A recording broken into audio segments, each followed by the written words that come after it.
December 12, 1944, 21:40 hours. When I first read the interrogation transcript from that night, I had to check the date twice because what happened in Eisenhower's office at Versailles wasn't a briefing. It wasn't a conference. It was the moment the Supreme Commander realized he'd been running the entire European campaign based on Allied mythology instead of German psychology. The office is on the second floor, away from the operations center. Cigarette smoke hangs in the dim light. Maps cover every wall. Unit positions marked in grease pencil. Supply routes traced in red. Eisenhower sits alone with the latest G2 intelligence summary, compiled from interrogated German prisoners taken along the Western Front. His eyes stop on one line: all Panzer reserves positioned against Patton's probable axis of advance. Montgomery's front considered secondary threat. He reads it again, then a third time. 4.5 million men under his command. A 1,000-mile front stretching from the north, sea to the Swiss border. And the enemy's entire strategic calculation rests not on where the Allies are strongest, but on fear of one unpredictable American general who commands a fraction of Allied strength.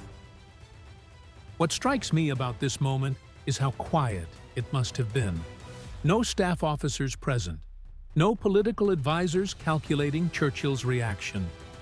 Just Eisenhower, the cigarette burning forgotten in the ashtray, staring at intelligence data that contradicted 6 months of command decisions. By December 1944, Eisenhower's greatest battle isn't against the Wehrmacht. It's managing Bernard Montgomery and George Patton. When you read the staff logs from this period, the tension is almost suffocating. Two generals who despise each other, who compete for every gallon of fuel, every supply truck, every moment of the Supreme Commander's attention, who represent opposing philosophies of warfare that cannot be reconciled, only balanced.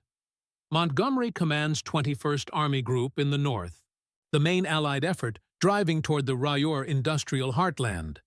He receives priority logistics, holds the prestigious Northern Axis, carries the weight of British political expectations and Churchill's constant pressure. His reputation since El Alamein in 1942 is invincibility.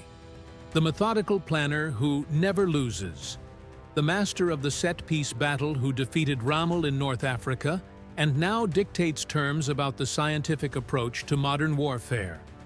Patton commands 3rd Army in Lorraine, operating as a supporting effort with chronically inadequate fuel supplies. He holds a smaller front, receives lower priority.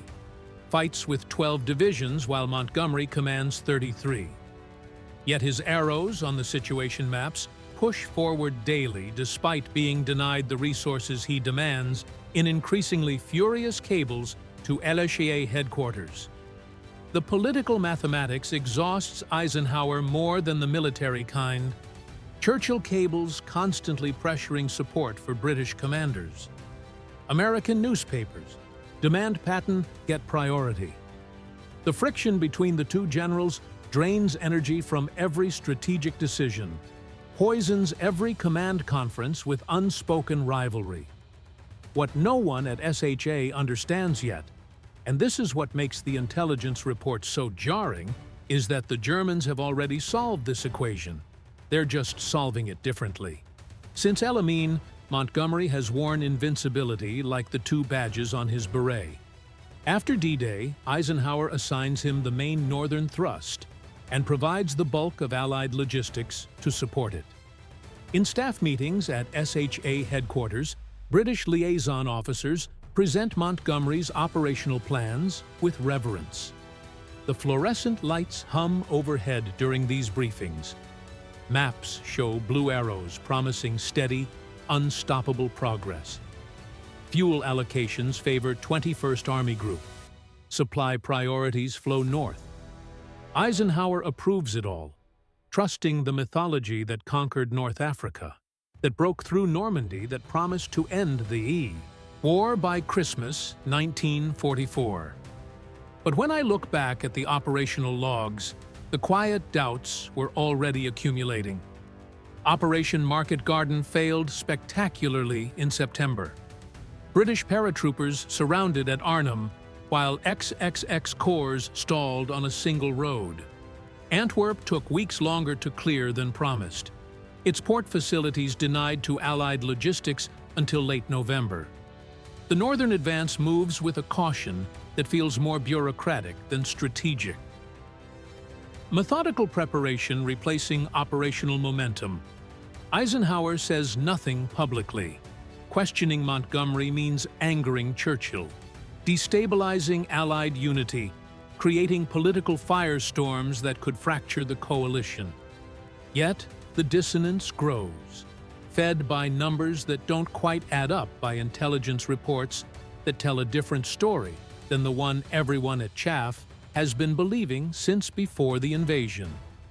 And in December, the pattern becomes impossible to ignore, even to someone who desperately wants to believe the official narrative. By late November 1944, the G2 intelligence section at Versailles begins compiling reports that don't fit Allied assumptions. I've read through dozens of these ultra-summaries in the archives. What's striking isn't any single report. It's the accumulation ultra-decrypts, those precious intercepts of German military communications broken at Bletchley Park and transmitted to Eisenhower's headquarters in diplomatic pouches. They reveal Wehrmacht field commanders obsessed with Patton's probable breakthrough sector. References to Third Army deception operations. Situation reports that mention Patton even when he holds a smaller front, with fewer divisions than Montgomery. Colonel Benjamin Monk Dixon, Patton's own intelligence chief, sends summaries to SHAEF, noting the captured German maps mark Third Army positions with red danger zone annotations. Montgomery's entire army group receives standard defensive markings. Eisenhower reads these reports at his desk after midnight, coffee gone cold in the cup beside stacks of operational summaries. He adjusts his reading glasses, circles phrases in red pen, underlines Patton 3 times in one paragraph. You can see the pattern emerging if you know what to look for. Wehrmacht Panzer reserves. The mobile armored fist that decides battles, that can counterattack breakthroughs or exploit Allied weaknesses when they consistently position themselves opposite Patton's front, not Montgomery's. The G2 analysts present this as curiosity, not conclusion. But what becomes clear from reading those intercepts is that the enemy's deployment isn't based on Allied strength. It's based on German fear. Not respect, not caution. Fear. The kind that makes you hold back your best troops because you're certain the moment you commit them elsewhere. Patton will exploit the weakness. December 10th, 1944. An interrogation facility behind American lines in Luxembourg, a captured Oberst from 5th Panzer Army sits across from U.S. Army intelligence officers. His admission stops the room cold. The transcript reaches Eisenhower's desk that evening, stamped confidential in red ink. A handwritten note from Lieutenant General Walter Battle Smith, Eisenhower's chief of staff, is paperclip-ipped to the front. This matches 17 other interrogation summaries since October. When I first read this particular transcript, I understood why Smith felt compelled to add that note, because this wasn't speculation or interpretation. It was a German officer stating the obvious truth everyone at SHA had been avoiding. The German officer's statement is clinical, almost matter-of-fact. We know Montgomery will come. We can prepare defenses, calculate his buildup schedule, position our forces accordingly. Patton, we never know where he will strike, so we must hold everything in reserve. Eisenhower reads it once. Then again, the winter cold seeps through the palace walls as the weight of this revelation settles over him. Not a tactical assessment, a confession of psychological paralysis. That same week, Operational orders from German Field Marshal Gerd von Reunet are intercepted. The language is explicit, almost desperate. All available armor must remain mobile to counter Patton's exploitation operations. Montgomery's front can be held with fixed defenses and static infantry divisions. When I look at this sequence of intelligence, what stands out isn't just what the Germans said, it's what Eisenhower had to confront. The illusion maintained for 6 months dissolves in that silence. Not that Montgomery is incompetent, but that the enemy doesn't fear him the way they fear Patton. December 11, 1944. Eisenhower orders his operations staff to compile comprehensive analysis. The directive is quiet, almost casual, but everyone in the SHAEF war room understands what's being asked. Where are German Panzer and mechanized divisions actually positioned along the Western Front? The resulting maps laid out on the massive table under harsh, fluorescent lights tell an undeniable story. I've studied these deployment maps for hours. The disparity isn't subtle. Against Montgomery's 21st Army Group, 33 full Allied divisions, overwhelming logistic support, clear strategic priority. The Wehrmacht positioned 6 Panzer divisions in static prepared defenses against Patton's Third Army. 12 divisions constantly fuel-starved, operating as a supporting effort with lowest logistical priority. 11 Panzer divisions plus all mobile reserves within 48 hours striking distance. The mathematical disparity stuns the room into silence. Patton faces nearly double the armored opposition, with 1/3 of Montgomery's strength. Yet Third Army still advances faster, penetrates deeper, keeps the enemy more off balance than the main effort in the north. Eisenhower traces the red enemy unit markers with his finger, each one representing thousands of German soldiers, hundreds of tanks, entire formations positioned not where Allied strength is greatest, but where German fear is greatest. The overhead lights cast sharp shadows across the map of Europe. The numbers scream what the mythology has been hiding. In that moment, standing among his silent staff, I think Eisenhower realizes he's been fighting the wrong war, allocating resources to satisfy Allied politics and command structure. While the enemy allocates resources based on psychology and terror, and in war, the enemy's decisions matter more than your plans. 2,140 hours. Room 24, second floor. Away from the operations center. Eisenhower summons General Walter Bedell Smith, his chief of staff, his confessor. The only man who can hear the truth without it leaking to Churchill or Marshall or the press corps camped at Versailles. Smith enters to find Eisenhower standing at the window, hands in pockets, staring at December fog, blanketing the palace gardens. The room is cold. A single desk lamp provides the only light. Cigarette ash spills onto the carpet unnoticed. Without turning, Eisenhower says, "Beetle, I need you to tell me the truth. When you read those German intercepts, what do you actually see?" Smith hesitates, then answers the question both men have been avoiding for weeks. They're positioning for Patton, sir. May they've been positioning for Patton since September. Eisenhower turns, his face is drawn, exhausted from months of political compromise and strategic doubt. They're not afraid of Monty. They respect him, they plan for him, but they're not afraid of him. Pause. Patton. They're terrified he'll do something they can't predict, can't contain, can't stop once it starts. The words hang in the room like gun smoke after a firing. Smith nods slowly. "That's what the data says, sir." Eisenhower walks to his desk, picks up the intelligence file with both hands. His voice drops to barely above a whisper. "Then Patton's worth more to us scaring them than Montgomery is beating them. And I've been running this war backwards." He sets the file down, looks at Smith.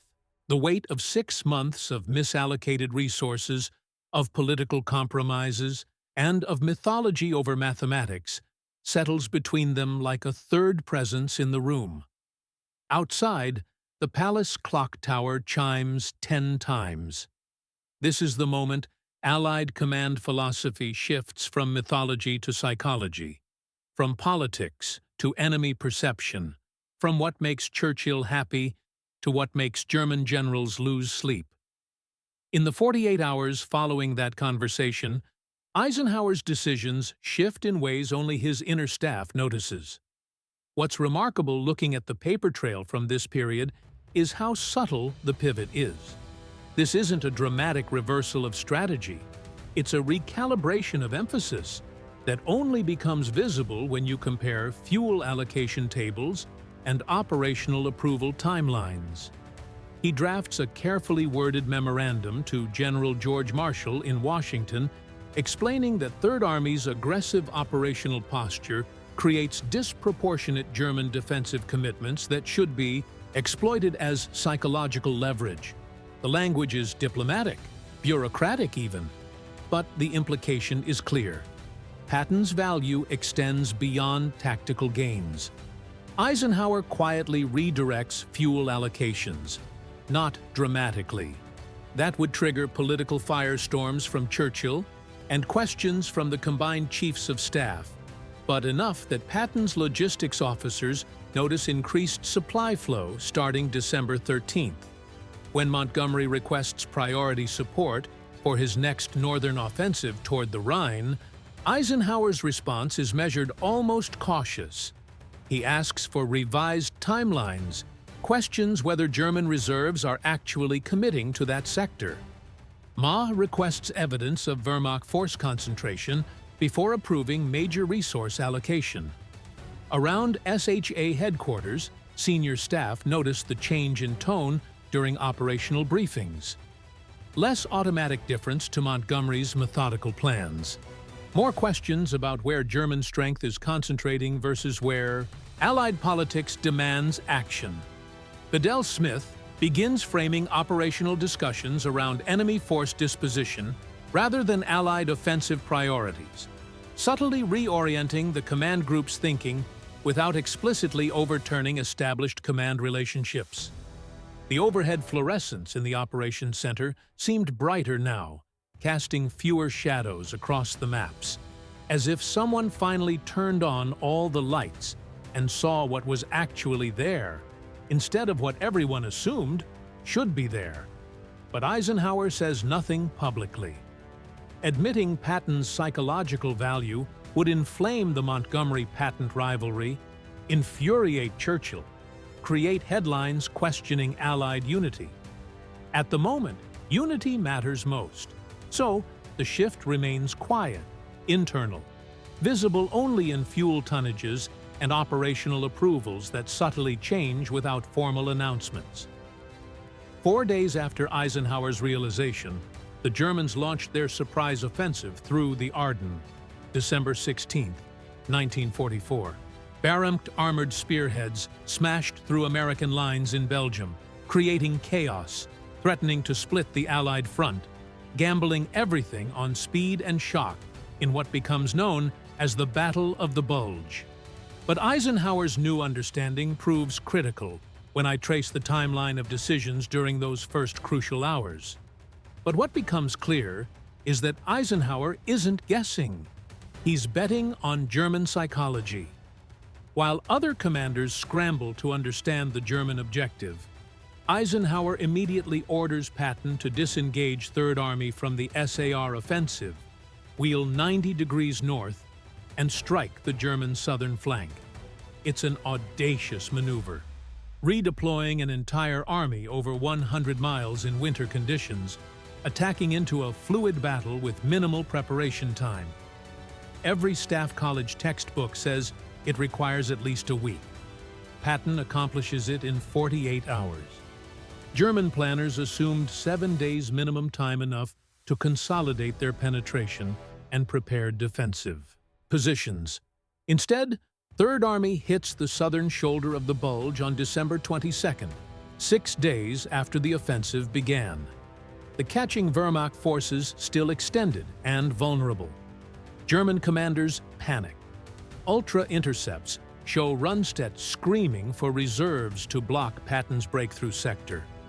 Even though Montgomery's larger forces in the north are closer to the critical German supply lines at St. Veth, the entire southern shoulder begins collapsing. Not because Patton's divisions are larger or better equipped, but because the Germans commit disproportionate strength trying to contain him, reserves they desperately need elsewhere. In the shaft war room, watching blue unit pins advance where German panic creates opportunity. Eisenhower sees his December 12th insight validated in real time.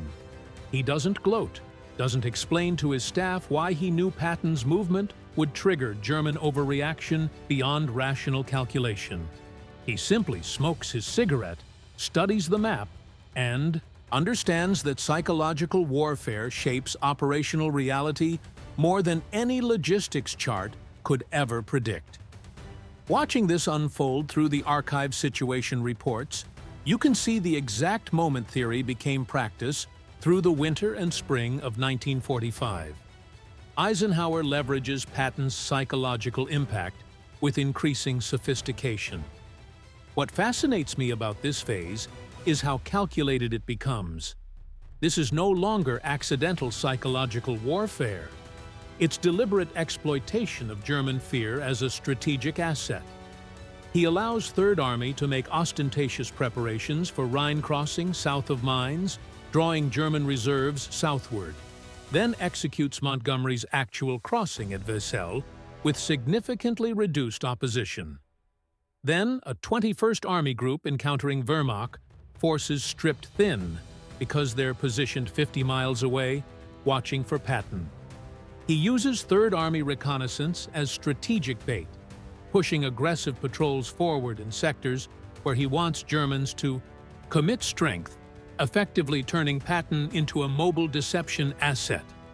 The Wehrmacht, conditioned by months of fearing Patton's exploitation operations, falls for it repeatedly, shifting reserves to block what they assume is Patton's probable axis of advance. While Lieutenant General Court Ortney Hodges' 1st Army or Lieutenant General Alexander Patch's 7th Army advanced through weakened sectors elsewhere, by April 1945, German situation maps captured in collapsed headquarters show Third Army's position circled in red ink, annotated Hedger main threat, and even when Third Army operates as a supporting effort rather than the main attack. The German obsession with Patton has become strategic paralysis, forcing them to maintain mobile reserves against contingencies rather than committing forces where battles are actually being fought. What's remarkable about reviewing this period is how deliberate it becomes. Eisenhower isn't just accepting Patton's psychological value, he's actively exploiting it as a strategic weapon. The mythology everyone assumed shaped Allied operations is now shaping German ones, and Eisenhower is the only person who fully understands the game being played. Eisenhower never publicly explains this dynamic. After the war, military historians credit Montgomery's Rhine crossing at Wesel, the Ruhr encirclement, of the methodical campaigns that fit conventional military theory and satisfy academic analysis. Patton's role as strategic scarecrow, the general whose reputation pinned down German reserves more effectively than actual combat, remains buried in classified intelligence files, declassified only decades later when everyone involved is dead. I first encountered this material in the National Archives in the 1990s. Reading through those ultra-intercepts and situation reports, I kept asking myself, why didn't anyone discuss this publicly? In his personal memoirs published in 1948, Eisenhower writes one cryptic line about the dynamic. Sometimes the greatest contribution a commander makes is not what he captures, but what he forces the enemy to defend. To anyone who wasn't in room 24 that December night, it reads like philosophical musing. To those who were there, it's the entire secret of the final campaign. The intelligence files showing which general the enemy actually feared remain locked in military archives until the 1970s. By then, the narrative is fixed. Montgomery, the methodical master who never lost. Patton, the aggressive cowboy, brilliant but reckless. The mathematical reality that Patton faced double the armored opposition with a third of Montgomery's resources, yet still generated more German fear, never makes it into the popular understanding. To admit it would diminish Montgomery, anger Britain, complicate the clean narrative of Allied unity that served post-war politics better than uncomfortable truths about fear and perception. Eisenhower took the secret to his grave in 1969, then never publicly, admitting that German psychology shaped his command decisions as profoundly as Allied strength. The lesson Eisenhower learned that December night in Room 24 never made it into command manuals or staff college curricula. That enemy perception matters more than friendly strength. That fear is as decisive as firepower. That the mythology you create in the enemy's mind can win battles you never have to fight.